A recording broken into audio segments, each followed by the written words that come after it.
Hey guys, welcome back to our channel. Um, Today's video is going to be a video that um, I've been putting off for a little bit.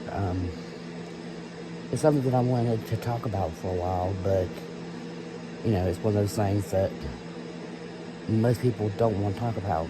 Um, it's something I've been struggling with for quite a few years now, and it's my mental health. After my daughter passed away, which, I can't say that because even before that, I struggled with anxiety and panic attacks and depression, but I didn't really, talk about it. I didn't really want to deal with it. I put it all in the back, I didn't, you know. Um, when I lost my daughter back in 2000, that's when it really started getting bad, and it really started getting to where I couldn't handle it anymore.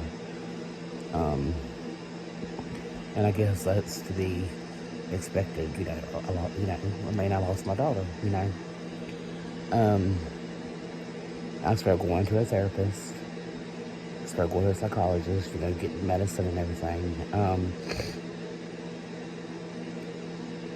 And at first, it seemed to be, really helping. But then I got a therapist that, and I realize now that she didn't mean any harm by what she said. But I got offended, because at that point, I was going to the graveyard every day. And she told me that that probably wasn't, the best idea. That I probably shouldn't be going to the graveyard every day. And I look back on that now, and she was right. That's something that I probably shouldn't have done. I wasn't really doing any good. I was actually torturing myself, and making it worse. But at that point in time, I didn't want to hear that what I was doing wasn't right. I was a grieving mother, and I didn't want to hear it. So I told the people at the clinic I was going to, I told them, I need a new therapist. So they got me with another therapist, and she helped. Um, the depression it got really bad. It got bad for a while, and it scared me for a while. Um, you know, um, I was still going through a lot, and it was really hard. Um, it's still hard today. Um, last night I was sitting at the kitchen table with my nephew and my niece, and I started feeling funny. Started feeling like I couldn't breathe, and that's how that's how it started with me. I started to feel like I can't breathe, and I said, okay, I'm gonna sneak away, I'm gonna go to the restroom, splash some water on my face, and see if that helps any. Well, I got to the bathroom, and my breathing was even faster than it was when I was at the table. And of course, I'm freaking out, even though deep in my mind, I know what's going on.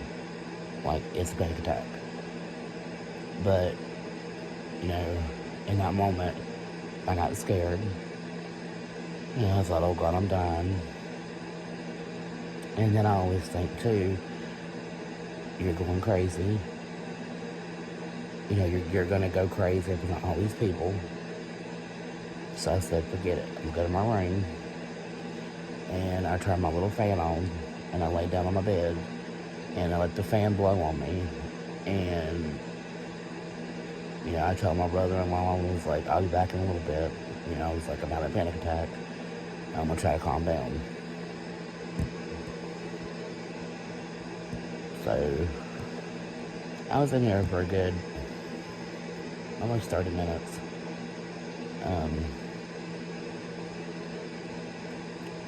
Just trying to calm myself down, trying to get through it. And I finally started feeling a little bit better. And, then I went back in there, back in the living room, back in the kitchen. And my mind's still racing. Like I'm going through all these, what if this happens one day? What if I can't talk myself down? What if I start having a panic attack and I can't, get through it? What if I literally go crazy? And like I said, I know this isn't, I know it's gonna happen every time. But in my mind, my mind's telling me, you're gonna go crazy, you're gonna flip out, you're gonna be, you're gonna be in front of all these people, and it's not gonna be good.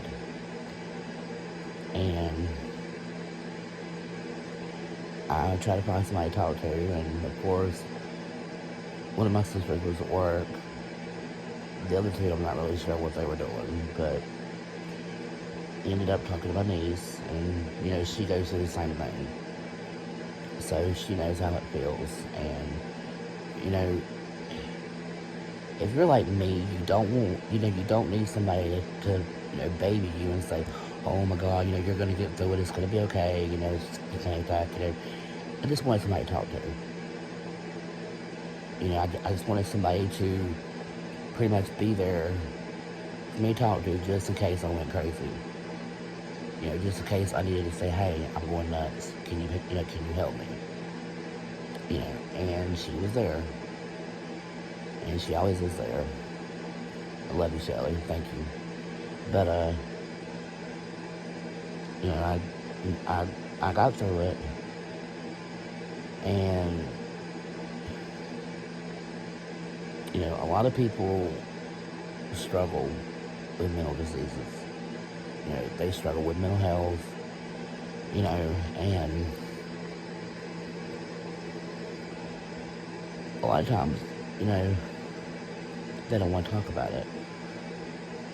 Because some people don't think that mental health is an actual disease, but it is.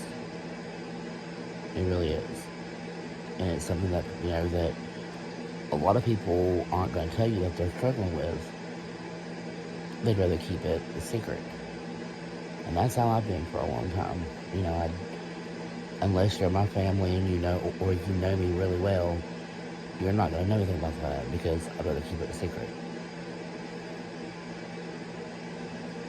And, I wish I had a magic wand where I could just, wave that magic wand and everything be back to, to normal and whatever normal is, and where I don't have to go through this anymore. My family, my family and friends don't have to go through this anymore because it sucks. It sucks. I remember the first time I had an anxiety attack. I was living with my younger sister. And we were in her room talking because her boyfriend at the time was at work. So we were in her room talking, and all of a sudden my chest started hurting. And I'm not even sure what brought it on because, like I said, it's been a while.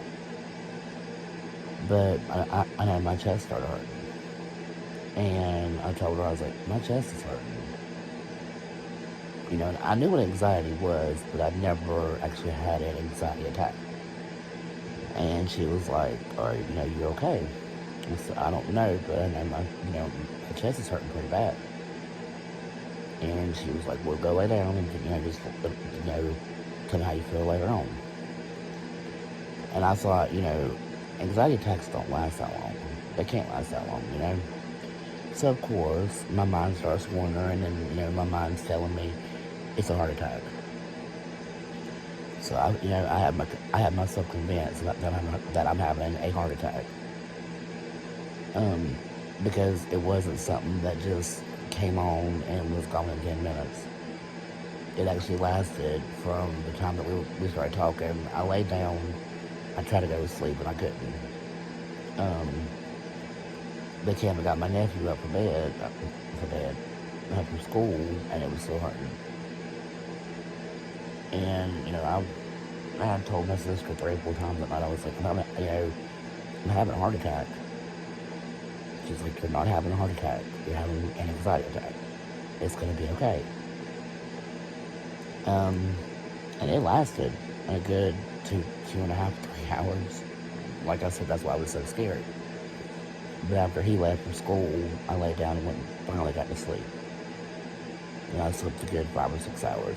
And I woke up the next morning, well, later on that morning, I was fine.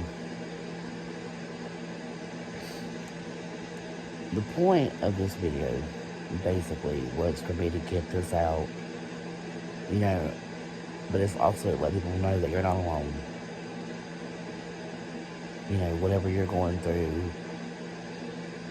it might seem like there's nobody else in the world that you can talk to about things. But there's somebody out there who's going through the same thing you are. And maybe they don't want to talk about it either.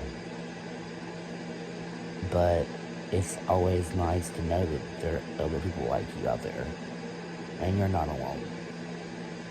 And there are people that you can talk to. And if you're going through something like this, whether it just be depression or whatever, go talk to someone. Go talk to someone. Because whether you believe it or not, it does help. And knowing that there's an option and there's people there that will listen to you, it helps too. Don't ever put yourself on the back burner. Don't ever feel like you're not good enough or you're not worthy of getting help and getting somebody to talk to. Because you are. You're worth it. And if you guys managed to watch this whole video, thank you. But like I said, I hope you guys enjoyed this video. Make sure you give a big thumbs up if you did. Subscribe if you haven't already, and we'll see you back with more videos. Bye guys.